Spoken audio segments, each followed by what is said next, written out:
கர்த்தருடைய நாமம் மகிமைப்படுவதாக. இந்த புதிய நாளிலும் இந்த புதிய நாளின் காலை வேலையிலும் கூட தினம் ஒரு லோக சுவார்த்தை மூலமாக சந்திப்பதிலே கர்த்தர் இந்த தருணத்திற்காக கிருபைக்காக நான் நன்றி செலுத்துகிறேன். நம்ம இன்று ஒரு வசனத்தை வாசிக்க போகிறோம். பரிசுத்த யோவான் என்ற சுவிசேஷ புத்தகத்தில் 8ஆம் அதிகாரம் 32வது வசனம், சத்தியத்தையும் அறிவீர்கள், சத்தியம் உங்களை விடுதலையாக்கும் என்றார். சத்தியத்தையும் அறிவீர்கள், சத்தியம் உங்களை விடுதலையாக்கும். ஆண்டவர் இயேசு கிறிஸ்து இந்த வார்த்தையில ஒரு விடுதலை குறித்து பேசுவதை பார்க்கிறோம். யார் யாரிடத்தில் விடுதலை பெற வேண்டும், எங்கே அடிமைப்பட்டிருக்கிறார்கள் என்று ஆண்டவர் தெளிவாக சொல்வதை பார்க்கிறோம். ஒரு நாடு இன்னொரு நாட்டிடத்திலே, ஒரு இனம் இன்னொரு இனத்திலே அடிமைப்பட்டிருக்கிறது பார்ப்போம். அதற்காக அநேகர் போராடி அதில் வெற்றி பெற்று அந்த தன்னுடைய இனத்தையும் தன்னுடைய நாட்டையும் அவர்கள் வெற்றி பெறுவர்களாக இருப்பார்கள். அப்போது அவர்களுக்கு சுதந்திரம் கிடைக்கும். ஆண்டவர் சொல்லுகிற ஒரு விடுதலை, ஆண்டவர் சொல்லுகிற ஒரு சுதந்திரம் என்னவென்று பார்த்தால், சத்தியத்தை அறிகிற அந்த அறிவு. சத்தியத்தை நீங்கள் அறியும் போது உங்களுக்கு விடுதலை கிடைக்கும். நம்ம அநேகமான காரியங்களிலே அடைப்பட்டிருக்கிறோம், அநேகமான காரியங்களிலே சிறைப்பட்டிருக்கிறோம். நாம எதனாலே அப்படி இருக்கிறோம், எதை குறித்து ஆண்டவர் இங்கே பேசுகிறார் என்று பார்த்தால், ஆண்டவர் ஊழியத்தின் பாதையில் இருக்கும்போது அங்கே இருந்த யூதரிடத்திலே, விசுவாச யூதரிடத்திலே பேசுகிறார். அப்போ அவர்கள் கேட்கிறார்கள், நாங்கள் ஆபிரகாமின் சந்ததியாக இருக்கிறோம், நாங்கள் யாரிடத்தில் அடிமையாக இருந்தோம், நாங்களே விடுதலை பெற வேண்டும் என்று பேசும்போது ஆண்டவர் சொல்லுகிறார், நான் உங்களுக்கு தேவத்தில் கொண்டு வந்த வார்த்தை, தேவத்தில் கொண்டு வந்த வசனத்தை, சத்தியத்தை உங்களுக்கு நான் அறிவிக்கிறேன். நீங்கள் அதை ஏற்றுக்கொள்ளாதபடி பிசாசனாலே நீங்கள் உண்டானா இருக்கிறீர்கள். பிசாச சத்தியம் இல்லை, அவன் சத்தியத்தை அவனிடத்தில் இல்லாதபடி அவன் அதை உடைத்து போடுகிறான். மற்றது அது சத்தியம் சேராதபடி அவன் செய்கிற வேலையாக இருக்கிறது. நீங்கள் கேட்கும் போது சத்தியம் இல்லாதபடினாலே அவனுடைய கிரியைதான் நடக்கிறது. ஆனால் ஆண்டவர் எனக்கு கொடுத்த, தேவன் எனக்கு கொடுத்த சத்தியத்தை நான் அவனுக்கு சொல்லுகிறேன். நீங்கள் கேட்கும் போது உங்களுக்கு எல்லாருமே விடுதலை கிடைக்கும். அப்ப எதனால ஒரு அடிமை, எல்லா விதமான ஒரு அடிமை நமக்குள்ள இருக்கிறது. நம்முடைய கண்களை பார்க்கிற இச்சனாலே அடிமை, சரித்தினாலே ஒரு அடிமை, பேசுகிற வார்த்தை மூலமா ஒரு அடிமை, தவறான தீய எண்ணங்கள், தவறான கெட்ட பழக்கங்கள் நம்மை அடிமைப்படுத்தி வைத்துக் கொண்டிருக்கிறது. அது ஆண்டவர் கிட்டி சேராதபடி, அந்த வார்த்தையில கேட்கக்கூடாதபடி, பரிசுத்தமாய் வாழக்கூடாதபடி அது நம்மை நெருக்கி ஏவுகிறதா இருக்கிறது. பாவம் செய்கிற எவனும் பாவத்துக்கு அடிமையா இருக்கிறான் என்று ஆண்டவர் சொல்லுகிறார். நாம் செய்கிற இது மாதிரி எல்லா விதமான காரியங்களுமே அது பாவத்திற்கு உட்பட்டிருக்கிறது. இந்த பாவங்கள் நாம் செய்யும் போது நாம் அதற்கு அடிமையா இருக்கிறோம். அதிலிருந்து நம்ம மீண்டு வர முடியாது. அந்த சிறையிலிருந்து நம்மளால வெளியே வர முடியாது. அது ஆண்டுடைய வார்த்தை, ஆண்டு சத்தியத்தை கேட்கும் போது அது நமக்குள்ள கிரியை செய்து நம்மை அதிலிருந்து விடுதலை அடைகிறதா இருக்கிறது.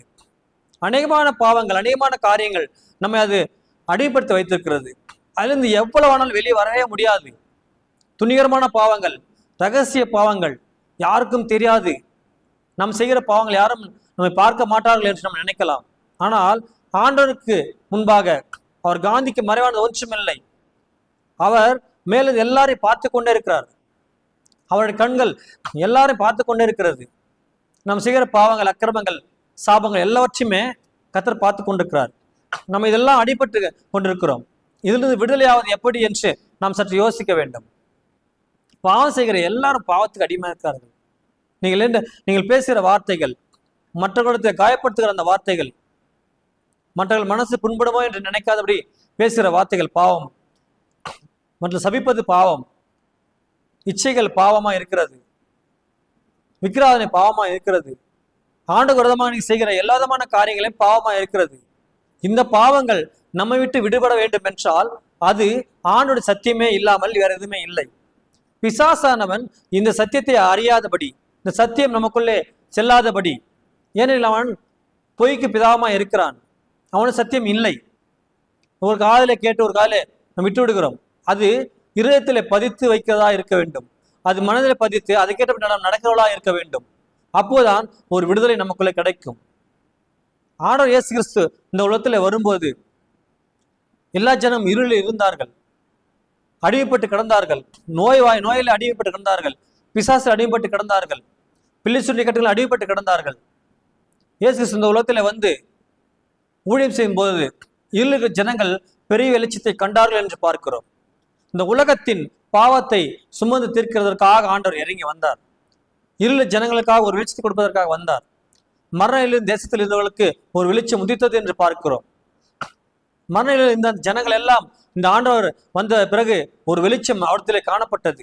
அப்போது அந்த இருள் அங்கே விலகி போனது. ஒரு விடுதலை அவர்களாம் ஜனங்களாம் பெற்றுக்கொண்டார்கள். ஆனாலும் சில ஜனங்கள் அவரை கொலை செய்ய வேண்டும் என்று தேடிக்கொண்டு இருந்தார்கள். ஏனில் இந்த சத்தியத்தை அவர்கள் கேட்கக்கூடாதபடி அவர்களுக்கு தடையா இருந்தது. இந்த சத்தியம் அவர்களுக்குள்ளே சேராதபடி பிசாசன் கிரியை செய்து கொண்டே இருந்தான். வேதத்தில் பார்க்கிறோம், சத்தியம் என்ற அந்த கச்சையை அறையில் நாம் கட்டிக்கொள்ளா இருக்க வேண்டும். அப்போதான் பிசாசை நாம் எதிர்க்கலாம் இருக்க முடியும். சத்தியம் நமக்குள்ள இருக்கும்படியாக அந்த ஒரு வல்லமை நமக்குள்ள இருக்கும். அதற்காகத்தான் ஆண்டவர் இந்த உலகத்தில் இறங்கி வந்தார். அடிபட்டு நம்ம எல்லாம் மீட்டெடுப்பதற்காக, ஒரு விடுதலை கொடுப்பதற்காக தாமே வெறுத்து அடிமையின் ரூபம் எடுத்து மரணத்திலே நமக்காக மரித்து உயிரோடு எழுந்து இப்போதும் நமக்காக பிதாமலத்தை விட்டுக்கிற ஒரு கர்த்தர் நம்ம எல்லாம் மீட்டெடுப்பதற்காக அவர் தாமே வெறுமையாக்கினார். நம்முடைய பாவங்களுக்காக அவர் இறங்கி வந்தார். நம் அக்கிரமமாக அவர் இறங்கி வந்தார். நம் சாபங்களுக்காக அவர் இறங்கி வந்தார். நம்மேல் இந்த ஆக்கினையை அவர் ஏற்றுக்கொண்டார் என்று பார்க்கிறோம். ஆனாலும் நாம் மறுபடியும் அந்த பாவங்களை செய்து கொண்டே இருக்கிறோம்.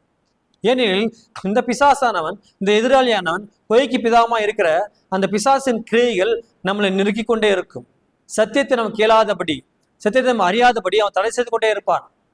சபைக்கு வரக்கூடாது என்று, ஆழ்த்து வரக்கூடாது என்று, சத்தியம் கேட்கக்கூடாது என்று அநேகமான பற்பல காரியங்களில் நம்மை அவன் வழிநடத்தி செல்வான். இப்போது இந்த காலகட்டத்தில் அநேகமான காரியங்கள் சத்தியம் கேட்கக்கூடாதபடி அநேகமான கிரியைகள் நடந்து கொண்டே இருக்கிறது. ஏனெனில் ரட்சிக்கப்பட்டு விடுவார்கள், மனம் திரும்புவார்கள், ஆண்டு ஏற்றுக்கொள்வார்கள் என்று இந்த சத்தியம் அவர்கள் செல்லாதபடி காதுகள் அடைக்கப்பட்டிருக்கிறது. செவிட்டு பாம்பின் போல காதுகள் அடைக்கப்பட்டிருக்கிறது. கர்த்தர் எல்லாவற்றையும் திறந்து உடைத்தெறிய வல்லமை உள்ளவராக இருக்கிறார். ஆண்டவர் இயேசு கிறிஸ்து இந்த உலகத்திலே வந்து நம்மளை எல்லாம் மீட்டெடுத்தார். குமாரன் விடுதலையாக்கினால் மெய்யாகவே விடுதலை ஆவீர்கள். இந்த குமாரன் தான் நம்மளை விடுதலையாக்குவதற்கு ஒரு வல்லமை உள்ளவர். அவர் விடுதலையாக்கினால் மெய்யாகவே விடுதலை ஆவீர்கள். எல்லா விதமான கிரியைகள், எல்லா விதமான பாவங்கள், எல்லா விதமான சாபங்கள், நம்மை பிடித்திருக்கிற பிசாசின் கட்டுகள், கிரியைகள் எல்லாவற்றிலும் இருந்து ஒரு விடுதலை கொடுப்பதற்காக கர்த்தர் வல்லமையா இருக்கிறார். இந்த சத்தியத்தை நாம் அறியும் போது, சத்தியத்தை கேட்டு அதன் கேட்டு நடக்கும்போது கர்த்தர் நமக்குள்ளே இருந்து கிரியை செய்வார். ஆண்டவர் நிச்சயம் உங்களுக்கும் கிரியை செய்வார். நீங்கள் விசுவாசிங்க. கர்த்தர் அதுக்காக தான் இறங்கி வந்தார். நம்முடைய பாவங்களுக்காக தாமே ஒப்பு கொடுத்து ரத்தம் சிந்தினார். சத்தியத்தை கேட்கிற பிள்ளைகளாய் நீங்களும் இருந்தால் அது உங்களுக்குள்ளே கிரியை செய்து எல்லா விதமான கட்டுகளிலிருந்து ஒரு விடுதலை கற்றுக் கொடுப்பார். நாம் ஜெபிக்கலாம். அன்பின் பிரசமன் தகப்பனே, சத்தியத்தையும் அறிவுகள், சத்தியம் உங்களை விடுதலையாக்கும் என்று பார்த்தோம் தகப்பனே. குமாரன் விடுதலையாக்கினால் மெய்யாக விடுதலை ஆவீர்கள் என்று பார்த்தோம் தகப்பனே. கட்டுண்ட பிள்ளைகள் எல்லாம் ஒரு விடுதலை தாரும் தகப்பனே. பிசாசின் கிரைகள் ஒரு தொடாதபடி நீ மூடி மனத்துடனமா ஜெபிக்கிறோம் அப்பா. அன்பின் எல்லா விதமான வல்லமையான கரம் ஒவ்வொரு மூடி மனத்துடனமா ஜெபிக்கிறோம். ஆமேன். கர்த்தர் உங்கள் ஒவ்வொருவரையும் ஆசீர்வதிப்பார். சத்தியம் உங்களை விடுதலையாக்கும். நம்புங்க, விசுவாசிங்க. ஆமேன்.